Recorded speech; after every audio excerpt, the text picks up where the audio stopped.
Assalamualaikum warahmatullahi wabarakatuh. Alhamdulillah, alhamdulillah nasta'inu ala mirdin wadin. Wassalatu wassalamu ala asyrafil anbiya wal mursalin wa ala alihi wa sahbihi ajma'in. Amma ba'du. Alhamdulillah kita bisa berjumpa lagi. Kita lama nggak konten dikarenakan ada kesibukan sedikit mengenai pembangunan majelis kita. Majelis Zikir Santri Bumi Utara itu dari majelis saya. Dan kalau kontennya itu Santri Gaib Cirebon 32. Makanya kita udah lama banget nggak konten. Alhamdulillah sekarang diberi kemudahan untuk konten. Makanya kita juga kangen juga sama saudara-saudaraku yang biasa melihat konten-konten kita ini. Itu teman. Ya, sudah lama tidak berjumpa media lama sosial.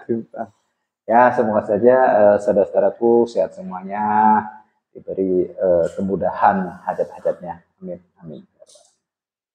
Jadi sekarang mau kontennya itu apa yang diutarakan yang kita hadirkan. Semoga saja konten ini bisa membawa kita itu di jalan yang benar dan dikasih jalan yang lurus, yang benar dan yang tidak benar. Semoga saja kita cepat diingatkan sama Allah, akhirnya tidak menjalankan yang tidak baik. Itu Ahmad. Ya, mudah-mudahan ada manfaat, ada Amin. ilmu dan ada pemahaman dari konten hari ini. Amin, amin, amin. Nah, kita juga baru mulai lagi. Udah siap? Insya Allah. Langsung Ahmad.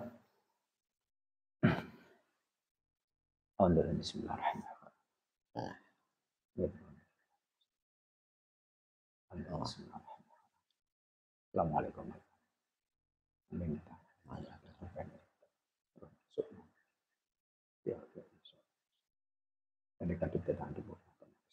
Apapun lapisannya, setiap apapun lapisannya, negatif dan otomatis terikat semua.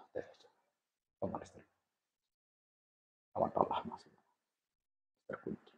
Mereka akan berani menyusup kepada selebur dan lempar anak-anak di alfiah di soto dan dengan bakar khusus berlapis-lapis.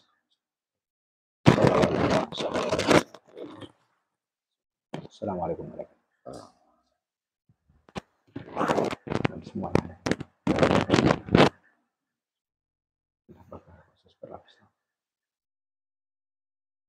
Ya Allah, sallallahu alaihi Muhammad sallallahu alaihi wasallam.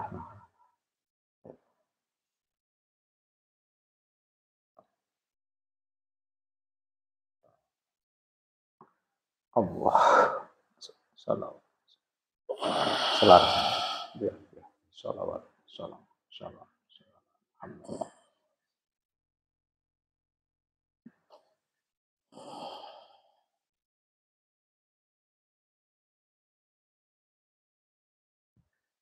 Salam.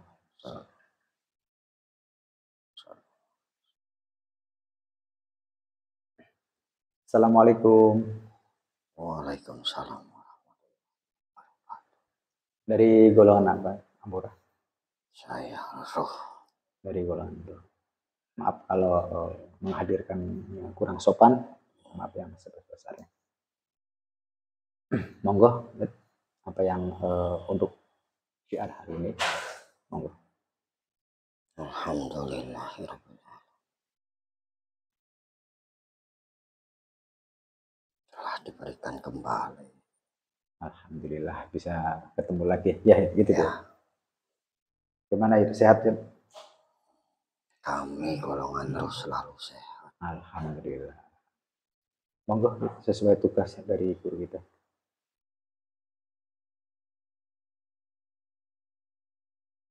Kali ini saya akan sedikit menyampaikan beberapa hal tentang hidayah dan orang-orang yang tidak mendapatkan hidayah, Nggih. ataupun mereka yang mendapatkan hidayah namun tidak memahaminya. Nggih.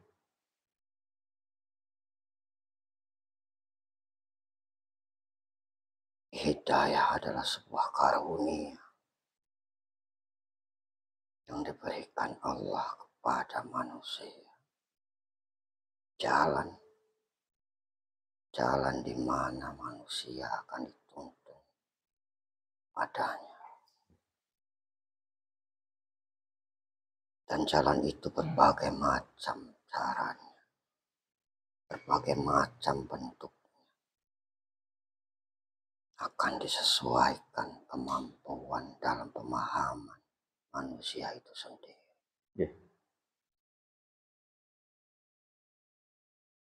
Namun mereka kadang tidak pernah memahami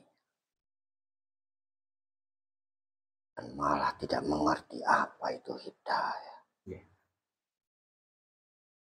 Karena selama ini mereka sudah merasa nyaman dengan apa yang telah mereka dapatkan.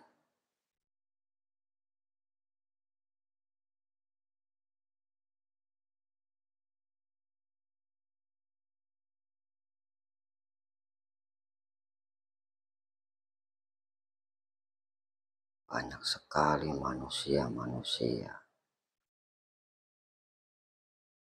mencari-cari hidayah,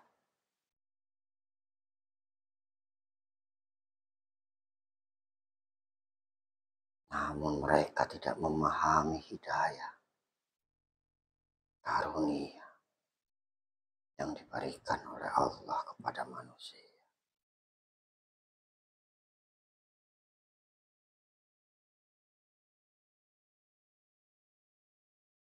Hidayah itu akan turun kepada manusia-manusia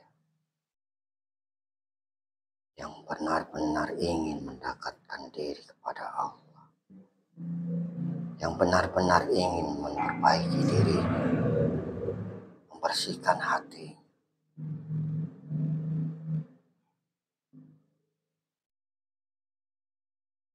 Namun ada pula bagi mereka yang lupa dan lalai kepada Allah, Nggih. tetap akan diberikan hidayah.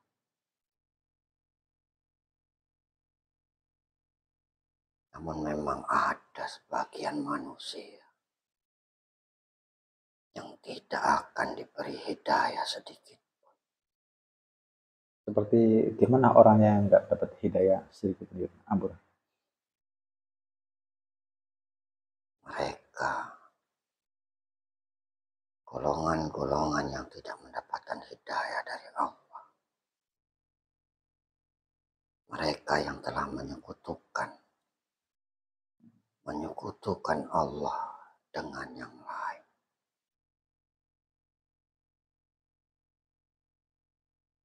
Tidak pernah bersandar kepada Allah.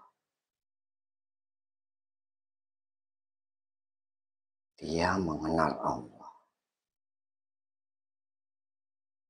namun tidak meyakininya.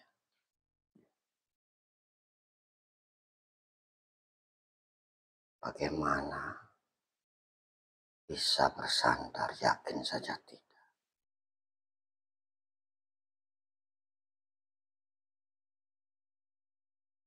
Yang mereka cari hanyalah kenyamanan di dunia ini.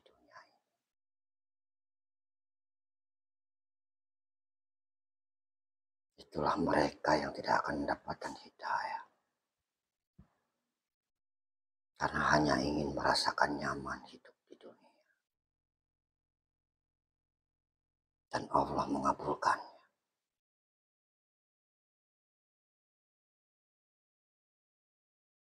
Dan janganlah menyesal di akhir nanti.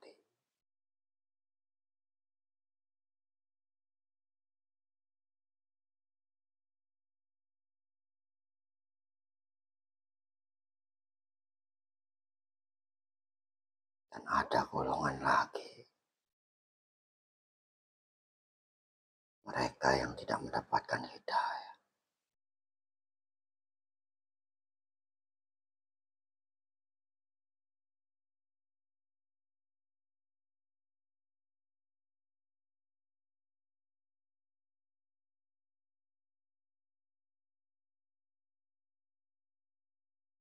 Banyak sekali orang-orang yang merasa pintar, Banyak banget itu. orang yang sudah merasa mampu, orang yang merasa sudah memiliki semua, itu tidak akan diberikan hidayah akhir zaman ini.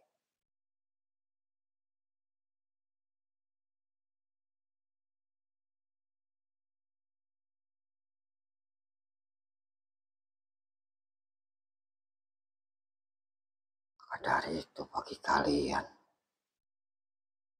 yang masih mendapatkan hidayah, bergegaslah memahami hidayahnya, hidayah yang diberikan oleh Allah kepada kalian. Allah memberikan hidayah berbagai macam cara dan rupanya, disesuaikan kapasitas orang dalam memahaminya.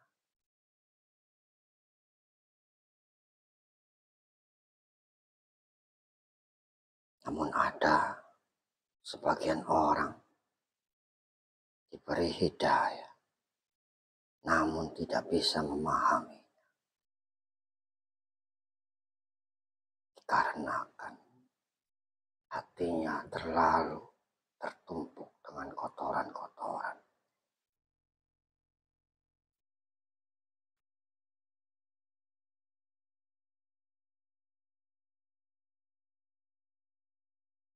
Lantas bagaimana caranya bagi mereka yang ingin membersihkan kotoran-kotoran tersebut?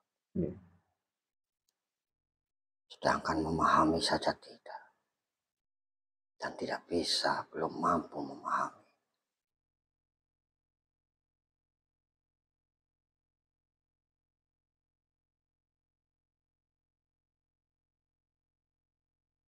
Niatkan saja dulu untuk memperbaiki diri, membersihkan diri.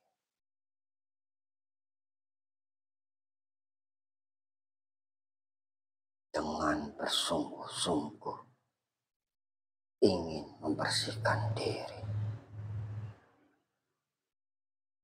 dan mendekatkan diri kepada Allah.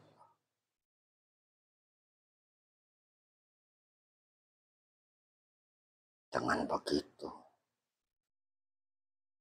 setebal kerak apapun yang ada dalam hati kita, semuanya bisa merontokkan kerak-kerak itu jika niatan itu benar-benar tulus ingin mendekatkan diri kepada Allah dan merubah dari hal yang tidak baik menjadi baik, dan akan dipertemukan oleh orang-orang yang akan membimbingnya dalam membersihkan hati.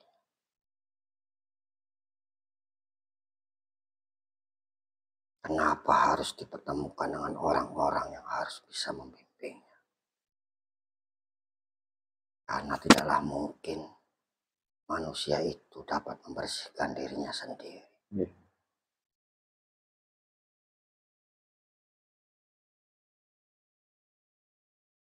Karena begitu banyaknya kerak dan kotoran di dalam hatinya. Perlu pembimbing, perlu guru untuk membersihkannya.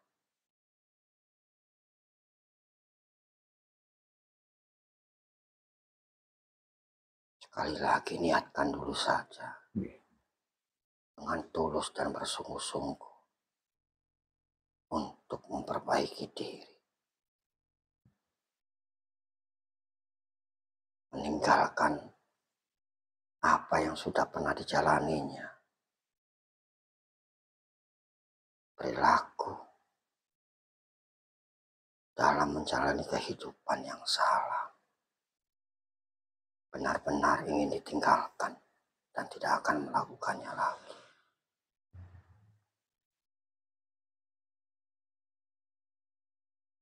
Dengan demikian, akan ada tuntunan dan arahan dalam memahami hidayah-hidayah yang diberikan oleh Allah kepadanya.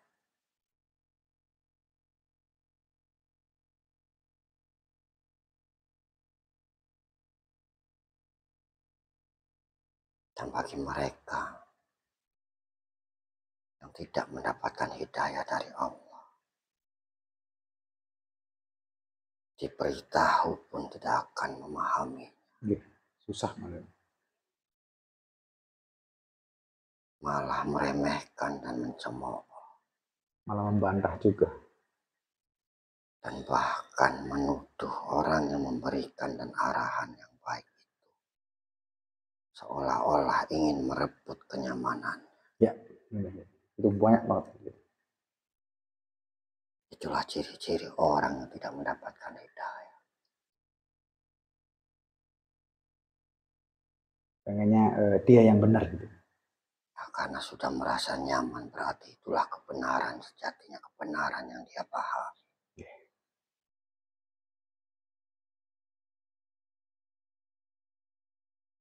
Hati-hatilah. Sudah banyak himbauan-himbauan, peringatan-peringatan, tanda-tanda bahwa ini adalah akhir zaman. Memang benar. Sudah diarahkan, sudah dihimbau, sudah diingatkan, dan sudah diberi tanda-tanda. Tetap saja manusia banyak yang tidak menghiraukannya.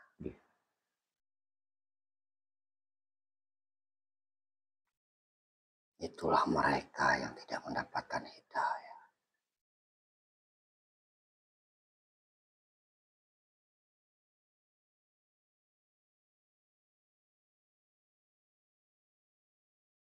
Dan akan nampak dan ditampakkan nanti.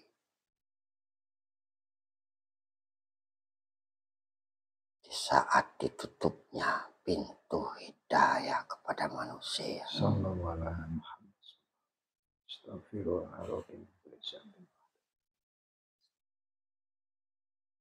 Barulah mereka menyesal.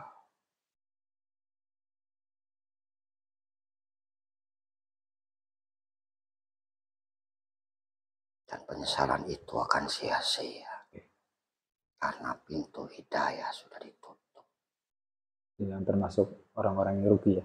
Ya, termasuk golongan orang-orang yang merugi.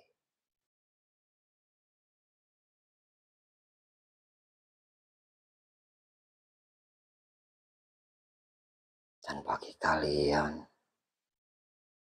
yang sudah mendapatkan hidayah, janganlah kalian sia-siakan.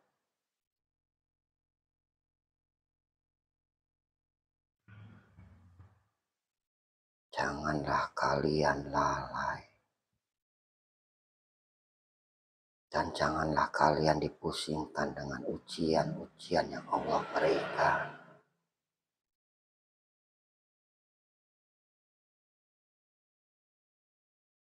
Ujian itu datang setiap saat dan tidak akan berhenti.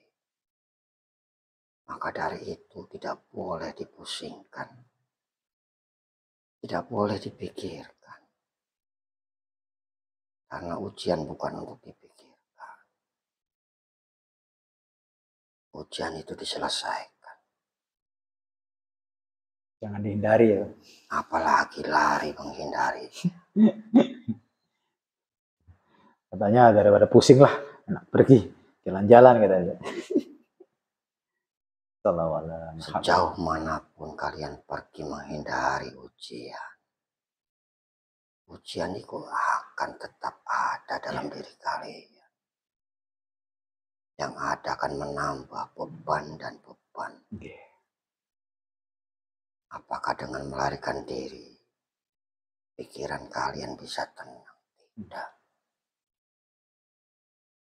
Ya bahasa kan banyak ya, yang lah daripada pusing di rumah mikirin ini mikirin itu, enaknya kita enak jalan-jalan biar hilang pikirannya, kan banyak seperti Itulah itu. bisikan iblis. Nah itu Dengan mudahnya iblis membisiki kata-kata seperti itu. iya.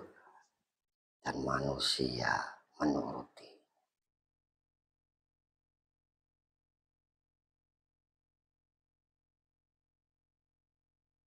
Lari dari ujian itu tidaklah benar. Kalau larinya minta ampun sama Allah sih kemungkinan insya Allah gitu deh. Ya, karena ujian itu datang dari Allah. Dan memang manusia tidak akan mampu menjalankan ujian itu.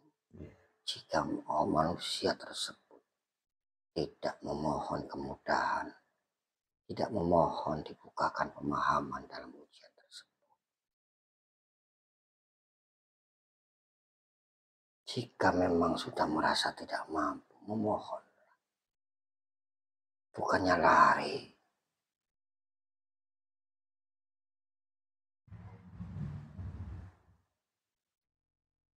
Dan menghindari ujian tersebut. Memohon untuk memahami ujian yang sedang dijalani. Agar bisa melewatinya. Karena memang manusia tidak akan mampu tanpa Allah. Segala sesuatu itu digerakkan dan dijalankan oleh Allah.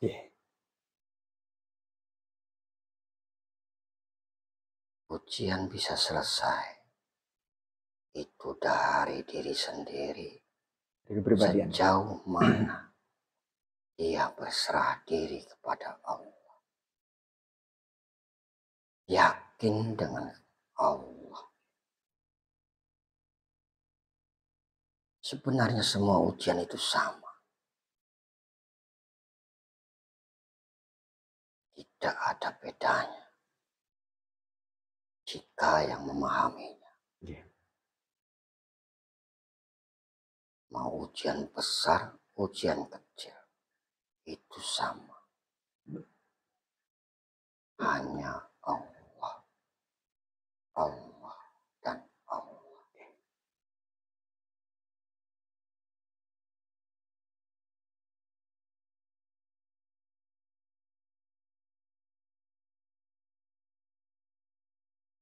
Mungkin itu saja dan bisa dipahami. Semoga aja bisa dipahami. Dengan kata-kata yang saya seperti ini. Amin. Alhamdulillah bisa hadir dan semoga aja yang mendengarkannya lubuk yang terdalamnya itu bisa menambah wawasan gitu ya. Dan semoga aja mengerti dari tadi yang dibicarakan dan bisa memahaminya. Monggo Fit, barangkali tugas lagi sebelumnya kita minta maaf yang sebesar-besarnya andai kata kita kurang sopan untuk menghadirkan. Saya pamit. Assalamualaikum warahmatullahi wabarakatuh. Waalaikumsalam warahmatullahi wabarakatuh. Allah. Alhamdulillah, saudara-saudaraku, semoga saja tadi wejangan-wejangan dari Yud, semoga yang mendengarkan itu cepat dimengerti dan dipahami. Memang setiap manusia ujian itu beda-beda. Dan semuanya ujian itu ada. Yang tidak ada itu ujian kalau udah dipanggil sama Allah. Jadi semua orang hidup di dunia ini pasti ada ujiannya. Cuma ujiannya beda-beda, kapasitasnya juga beda-beda. Jadi kita diyakinkan, jangan kira-kira ujian itu dari pribadi sendiri, bukan. Semuanya ada, termasuk kita juga, semuanya. Pasti ada ujiannya. Mau orang kaya, mau orang miskin, Itu ujian doa. Ada. Jangan dikira itu ujian itu buat pribadi terus pergi dari atau menghindari dari ujian itu, waduh malah nggak benar. Tapi kalau menghindarinya itu benar-benar minta ampun dan khusyuk, tafakur kepada Allah, ya itu yang bagus gitu teman. Ya. Ya itu aja dari kita. Sebelumnya minta maaf bila ada kata-kata yang kurang sopan atau kata-kata yang menyakitkan untuk saudara kita. Ya, assalamualaikum warahmatullahi wabarakatuh. Waalaikumsalam.